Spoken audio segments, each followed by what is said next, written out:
안녕하십니까. 최연석과 함께하는 일본 군사안보 이야기 시간입니다. 오늘은 일본의 무사도, 부시도에 대해 얘기해보고자 합니다.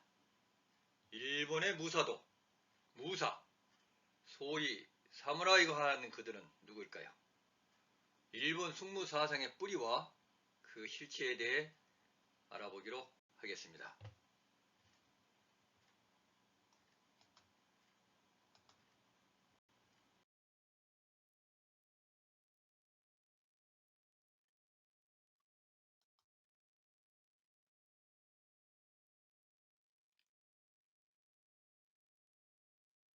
사무라이는 일본 봉건 시대의 무사를 칭하는데 본디 가까이에서 모진다는 뜻의 단어 모실 시에서 나온 말로서 귀인을 경호하는 사람을 지칭했죠.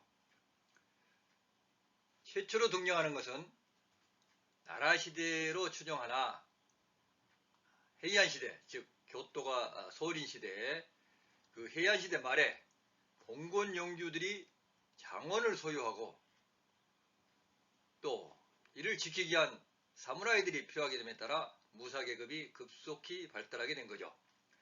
이때부터 이러한 일반적인 무사들을 사무라이라고 하게 된 거죠. 그리고 17세기 에도 시대에는 산홍 공상의 네 신분이 출현하게 되는데 그 가운데 사에 속하는 자를 일반적으로 사무라이라고 칭하게 되었죠.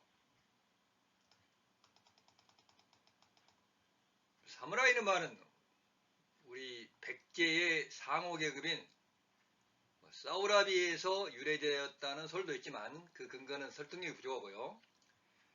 16세기에 이르러 그러니까 전국시대가 되는 거죠. 이때 등장한 단어로 초기 막부 시대에는 사부라이, 조금 더 올라가 헤이안 시대에는 사부라히라는 말에서 비롯되었다고 하는데 이미 나라 시대에 사모라후라는 단어 형태가 등장하고 이것이 현재 확인할 수 있는 가장 오래된 어원이라고 합니다. 근데 이 사모라후는 일본말에 엿본다, 살핀다는 뜻의 동사 모라우의 접두사 사가 붙여진 것으로 여기에 후가 계속이라는 의미가 있어 계속 가만히 지켜본다는 의미로 귀인의 옆에 붙어서 그 모습을 엿보며 명령이 떨어지기를 기다린다는 의미로 사용되었다고 합니다. 주군에 가장 가까운 곳에서 모시는 일 또는 그러한 사람으로서 훗날 조정을 섬기는 관인인 동시에 3급 귀족을 섬기는 하급 기능직 관인을 지칭하게 되었고 무사 전반을 사무라이라고 부르게 된 것은 에도 시대로부터 보면 되겠습니다.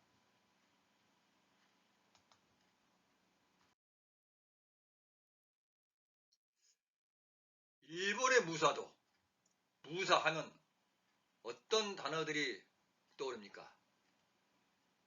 사무라이, 칼, 입본도, 잔인성, 공격성, 사쿠라벚꽃, 국가와 조직에 대한 충성, 주군에 대한 충성, 이런 말들이 떠오르고요.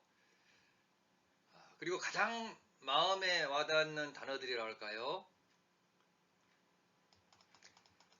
자결, 할복, 일본말로 셰프쿠, 하라끼리 이러한 단어들인데 무사가 명예롭게 의연히 자신의 배를 갈라 자결한다는 것인데요.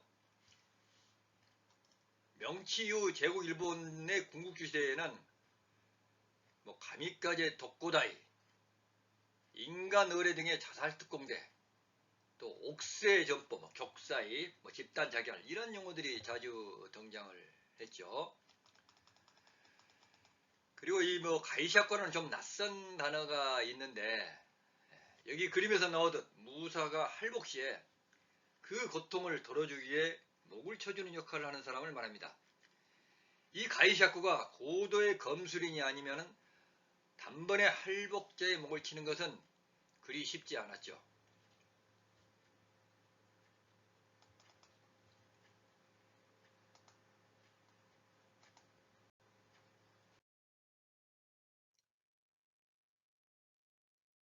일본의 역사는 무인 통치의 역사라고 볼 수가 있는데, 일본 역사는 약 800년간 장기 무인 통치의 역사였으며, 국가의 지배계급이었던 무사는 명치유신의 군부의 핵심 세력으로 제국주의 일본을 리드해왔고,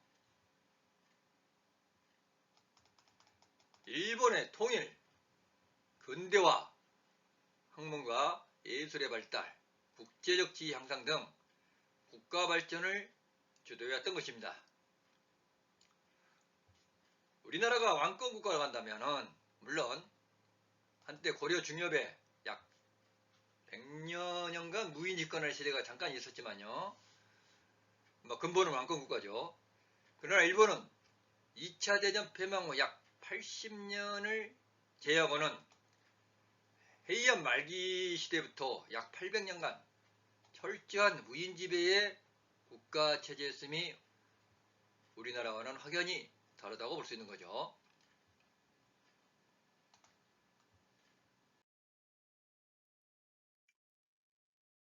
다시 정리하면 일본의 무인 지배 역사는 10세기경 헤이안 시대, 즉 교토 시대죠.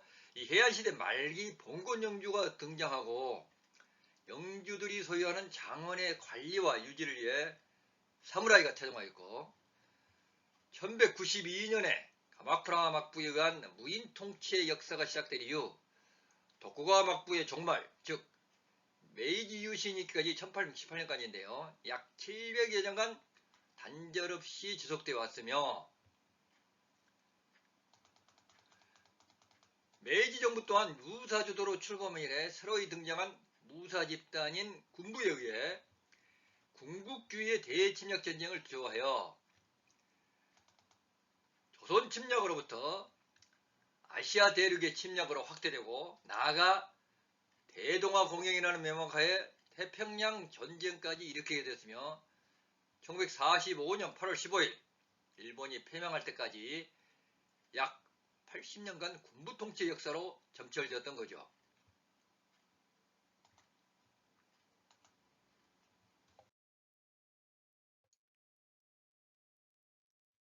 도쿠가와 막부 시대에 이르러 일본은 전국적인 정부 형태로 막번 체제, 즉 박후한 체제를 유지하면서 폭넓은 행정조직을 갖추게 되었는데요.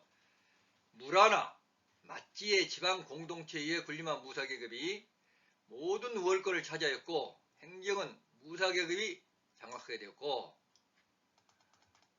도쿠가와 시대에는 무사, 농민, 공인, 상인 등 4개의 주요 계급이 형성되었는데, 그중 무사는 사회의 적극적인 지도자 계급이었습니다.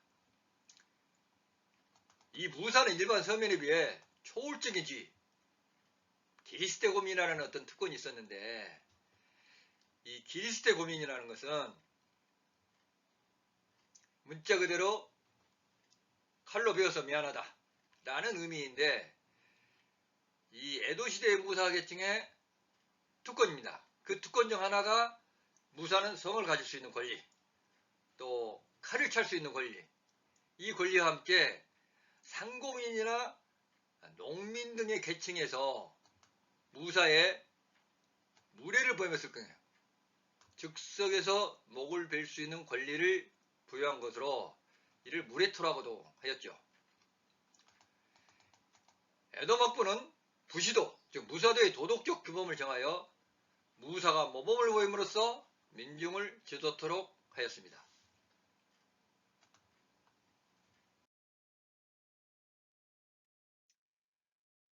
일본의 유명한 대중연극인 가부키에 자주 등장하는 주신꾸라, 우리말로는 충신장, 충신들이 가득 찬다는 그런 의미인데요. 이 이야기가 좀 유명합니다. 에도시대 전기 한 1701년경이죠. 주군을 위해 충성을 하고 있는 오시오라는 무사들, 무사 외에 이제 47명의 무사들이 이 주군을 섬기고 있었는데, 이 주군의 이름이 이제 아코성의 본주인 아사노 나가노리입니다. 이 아사노 나가노리가 어떤 상황에서 이제 억울한 죽음을 맞게 되는데, 이 억울한 죽음에 대해서 복수를 하게 됩니다. 이 47명의 무사들이. 그런데 이러한 이제 그 복수는 당시의 법을 어기고 막부의 그 관료, 막부에서 파견한 그 기라 요시나카라는 그런 막부의 가신을 살해하는 그런 상황이었는데, 이러한 것 때문에 이 낭인들, 이 무사들은 막부에 자진 출두해가지고 막부의 처분을 이제 기다리게 됩니다. 이 당시 에도 막부는 이 사건 처리로 갑론을박이 많아서 골치를 좀 썩혔죠. 그러다가 막부는 이제 많은 자문과 고민 끝에 이 47명의 무사들에게 전원 할복하라는 명예로운 자결의 선택을 명했고, 결국 이들 전부가 할복 자결했다는 실화입니다. 이 봉건적 충성의 표출에 당시의 에도인들은 많은 감동을 받게 되었죠. 이 주신꾸라의 이야기의 무대가 된 아코성입니다.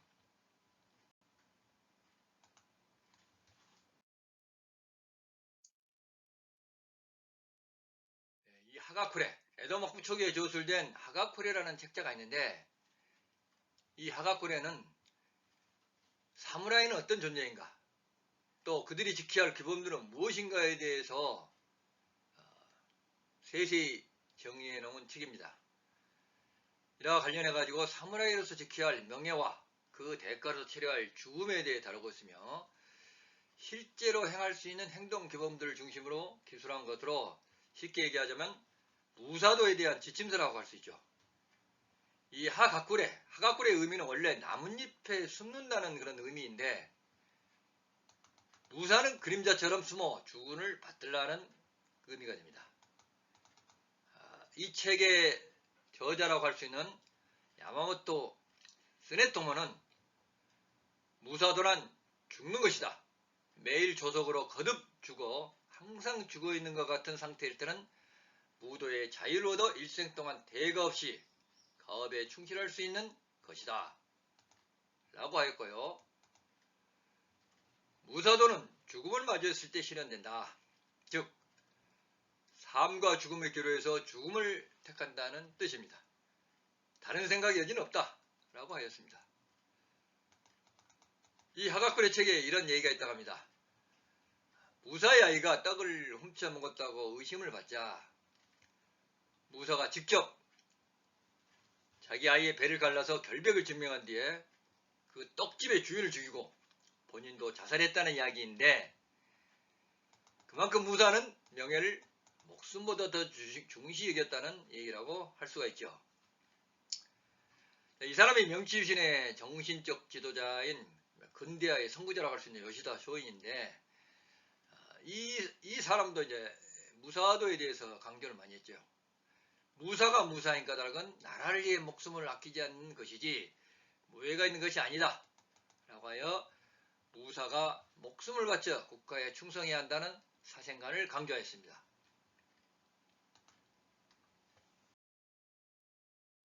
무사들은 또한 다도와 예술에 심취하여 문과 무의 양자, 조화를 이루는 인격 도야를 했다고 하는데요. 다도는 무사들의 자기수양과 교양을 높이고 그림, 꽃꽂이, 서예, 도자기, 칠기와 같은 다양한 분야의 예술을 보급하는 수단이 되었다고 합니다. 2차 대전에서 일본이 패전할 당시에도 일본의 많은 고급 지휘관들은 바쁜 전장의 한가운데서도 한 잔의 차를 마시며 일기일해의 신념으로 정신을 통일하고 다도의 의와 선의 경지에서 마음의 평화를 찾고자 하였다고 합니다. 무사는 리더로서 사심을 버리고 깨끗이 살 것과 나라를 위해 생사를 항상 각오하면서 살 것을 강조했고, 예술의 정진함으로써 정신을 깨끗이 하여 청렴 결백의 정신을 구현하고 대를 위해 자신을 희생하는 인격을 둬야 했던 것입니다.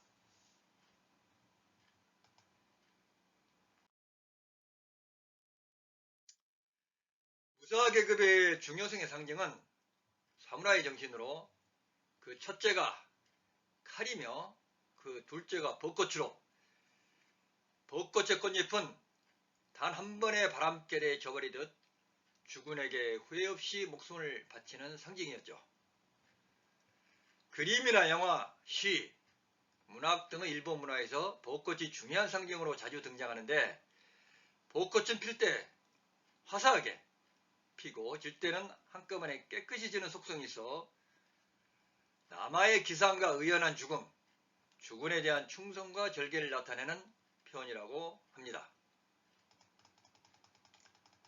떨어진 벚꽃이나 꽃잎은 사무라이의 짧지만 아름답고 의연한 삶의 끝을 상징했죠. 제2차 세계대전 태평양 전쟁 시에 가미가제 특공대 조종사들은 자살 공격진에 전투기에 벚꽃 표시를 하고 출격했다고 하는데 이는 곧 천황을 위해 아름답게 떨어지는 벚꽃 꽃잎처럼 의연히 죽겠다는 각오였던 것이었습니다.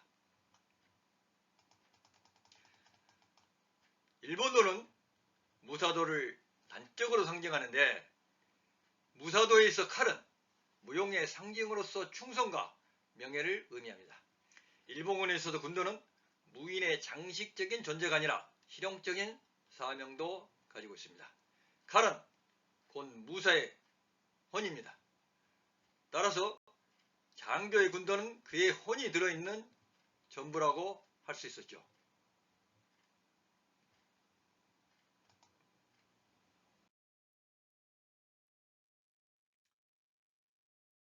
러일전쟁의 영웅인 노기 육군대장의 순사 이야기인데요. 노기는 1872년 신친일의 육군 소자로 임관하여 1877년에 보병 제14연대장으로 세인한 전쟁에 참전하였으나 연대 군기를 사이고 닭가모리가 이끄는 사스마번의 반란군에게 빼앗기는 치욕을 당한 바 있는 장수로 일본 자위관들한테는 좀 부족한 지휘관으로 평가받기도 합니다. 독일에서 군지와 전술을 공부하고 귀국한 그는 1894년 청일전쟁 시 보병 제1여단장으로 출장했으며 1904년 러일전쟁 시에는 제3군 사령관으로 리순을 공격하여 6만 명의 엄청난 전사상자의 대가를 치른 후에 리순을 함락시킨 바 있죠. 이때도 전술답지 않은 무조건 반자의 공격, 만세 공격이라고 하죠. 반자의 공격을 감행했다고 하죠. 1912년에 자신을 신임하던 메이지 천황이 죽자 그 장례일에 도쿄의 자택에서 부인과 함께 자결한 순사로 더욱 유명해졌죠.